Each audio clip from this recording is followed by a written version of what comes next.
thank you for finding your way to the Modest Audiophile channel. My name is Mark. I'm a Gen Xer who's in his 50s now. Can you believe that? Gen X in the 50s, or certainly soon to be in our 50s. If you don't know who Gen X is, well, go look us up. There's a bunch of us out there, and I wouldn't be surprised that you don't know who we are. If you're older, you may know. If you're younger, you're like, who the hell are you? Well, like I said, I'm in my early 50s now. I've got kids in college. I've got a bit more time on my hands. And let's go back to a year ago. A year ago, it was January of 2023, and a good friend called me up.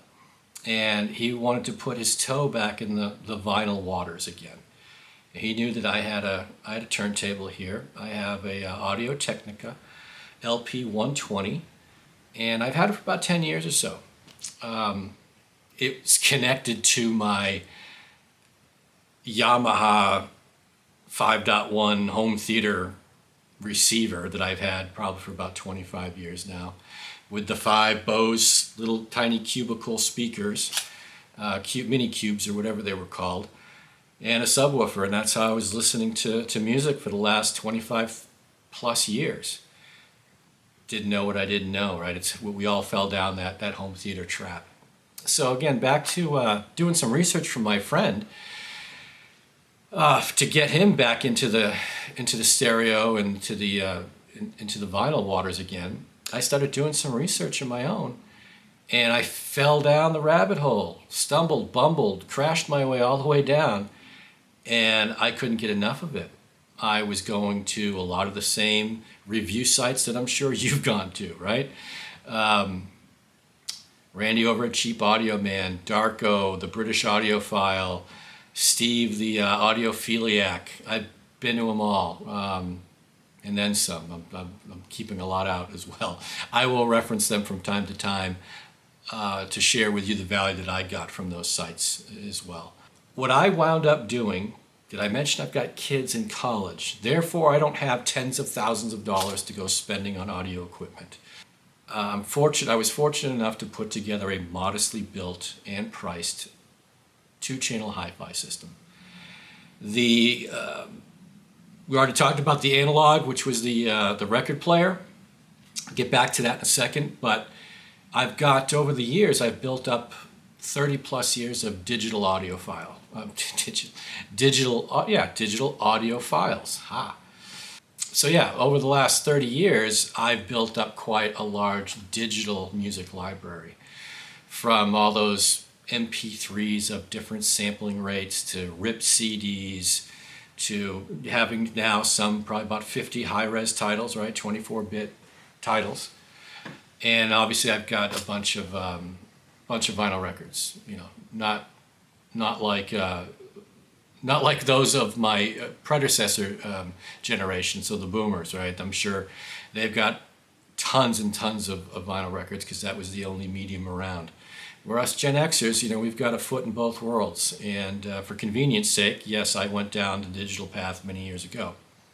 So the digital source that I have here in this modestly built 2-channel system is the computer, which goes into my DAC via USB cable. My DAC is a Denafrips Aries 2/ENYO DAC. Really good DAC, I think, anyway. I bought it for about $750. That is going to my integrated amp, which is a Rotel A11 Tribute model, and that was about $800.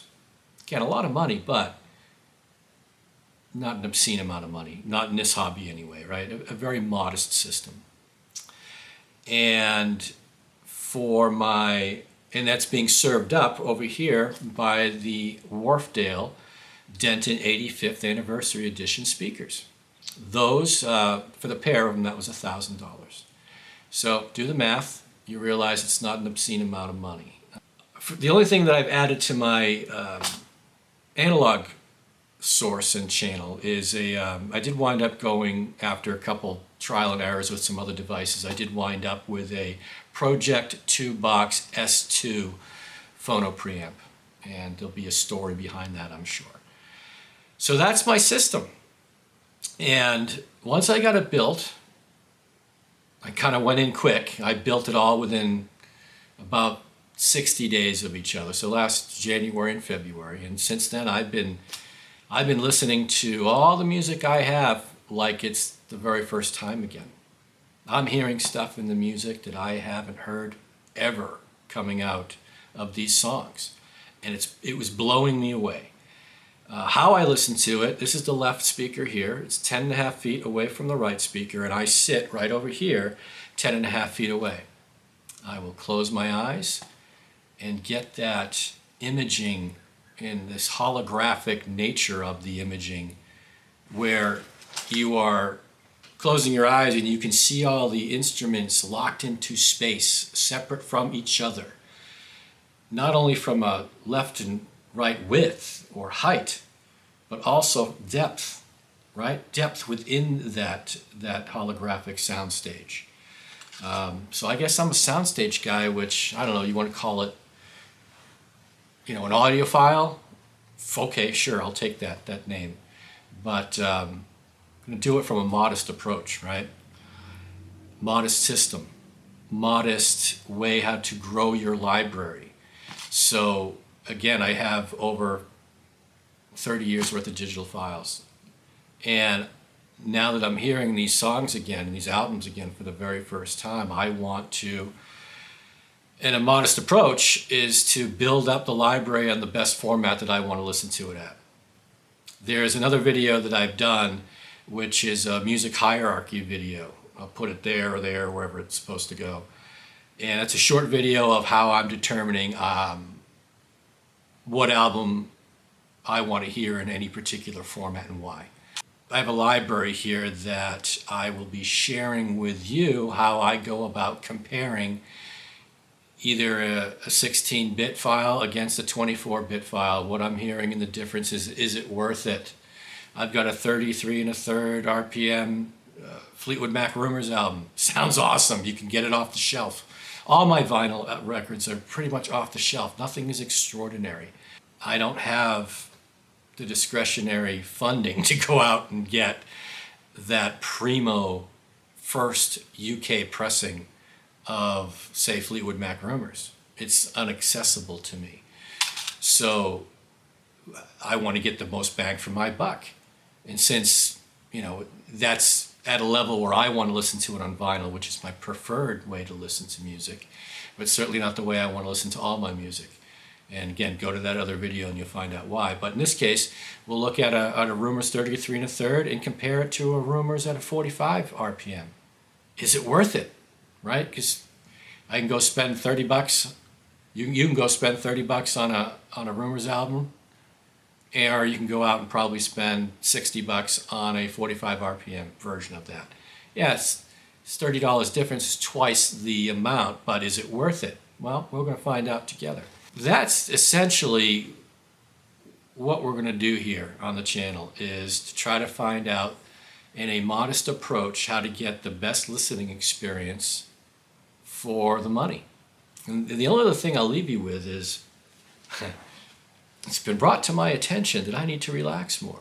And what better way to do it than listening to music, at least in my case, like we had to when we were younger, right? We had vinyl or we had an 8-track for the most part, or then eventually you had cassettes and all of that type of stuff. But you really had to listen to your records all at once, meaning you had to put it on, sit down, listen to the first half of the record, get up, flip it, sit down, listen to the second half. So you gave yourself about 45 minutes or so, or a little bit more, time to do nothing but sit in your chair, close your eyes, and listen to that music. And in my case, see the soundstage in front of me, see the band interoperating with each other. Yeah, I mean, that's it. Essentially, that's what I get off on, and it's addicting. Hearing stuff in the music that you've listened to all your life and hearing new stuff is just cool. If it gives you the ability to relax and decompress at the end of the day, maybe grab your favorite beverage, yeah, do it. You deserve it, right? If not now, when? So that's the gist of this channel. I appreciate you coming by, and I hope you enjoy these episodes. Hit like. Like is free, right? It won't cost you a thing to hit the like button. Certainly won't cost you a thing to hit the subscribe button. I'm going to try and get out at least 2 videos a week. I've already got about 4 in the can, and I will continue to grow or augment my music collection and put it on the best format for the best listening experience for me. And if that works for you, great. So yeah, put in the comments, how do you listen to your music? Have you found yourself in a similar situation to me, where you've got some extra time on your hands now and you're just trying to make some sense out of all the files that you got, and what's the best way to go listen to them moving forward? All right, that's it. I hope you find your way back here soon. Take care. Bye.